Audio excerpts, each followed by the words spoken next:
Hey guys, so I have exciting news today because I just heard that Canva has a brand new feature. Well, a couple actually, but today I'm going to show you one of those. Shadows. Look at this picture that I just made. This woman right here, there's a shadow right behind it. Guess what? The image wasn't like this. The image didn't have that shadow. So I just put it in using a Canva feature, a new feature called shadows. And I just wanted to show you quickly how it's done. So let me go to a different Canva account that I typically use for my tutorials. And I'm just going to create an Instagram image size design. And we will play around with the new shadow tool. So let's see how it's done. So when you create a new design, the first thing you have to do is add an image. So let me find an image of a woman. Maybe this one. Alright, so I have added an image and now I want to add shadows. So I am going to click on edit and then I am going to click on shadows right over here. So you just have to kind of look for it. It looks like on my account, it's the very last row. And then you have to click connect to connect the new Shadows app with your Canva account. And that's it. Now you're connected. And now you can see under shadows on your left panel, you can see different styles of shadows. If you click on see all, you can see there are different styles and you can choose whichever style you want. For example, for this one, let's add a drop shadow. And like so, it created a drop shadow around this image.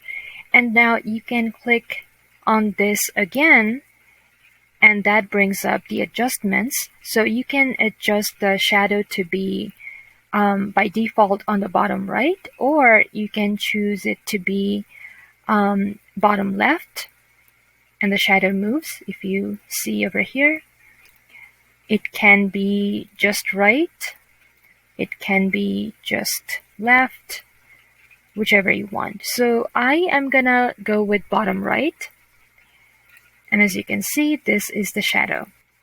And now this time I am going to use a different kind of shadow, so I will delete that and add it again. And this time I'll go to edit and I will add the backdrop shadow. And as you can see, it has a different kind of shadow element to it.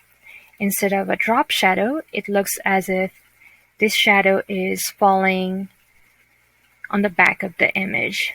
Gives it more of a three-dimensional space kind of look.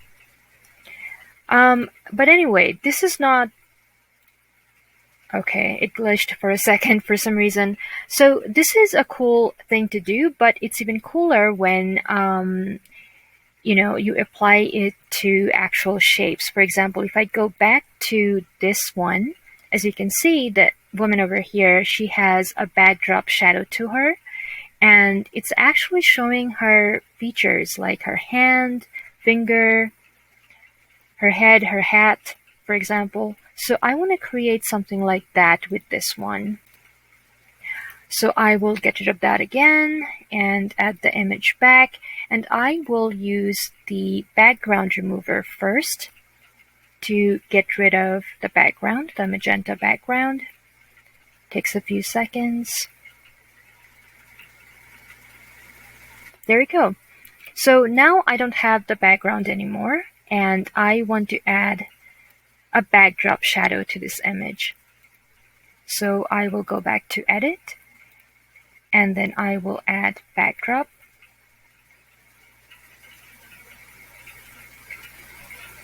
And looks like it didn't do anything. Weird. Okay, there you go.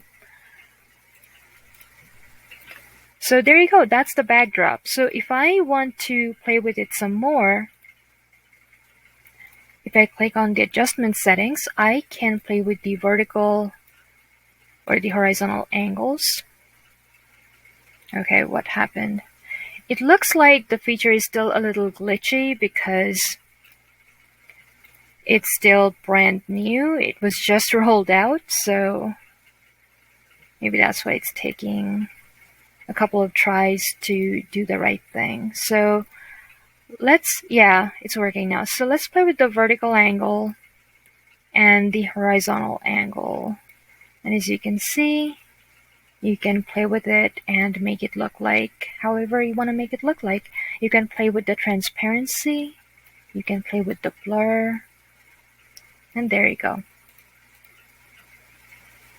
So yeah, it's a new feature and there is practically limitless ways to play with it. Just go to Edit, Shadows, and start playing with it and see what you like, what you can do with it.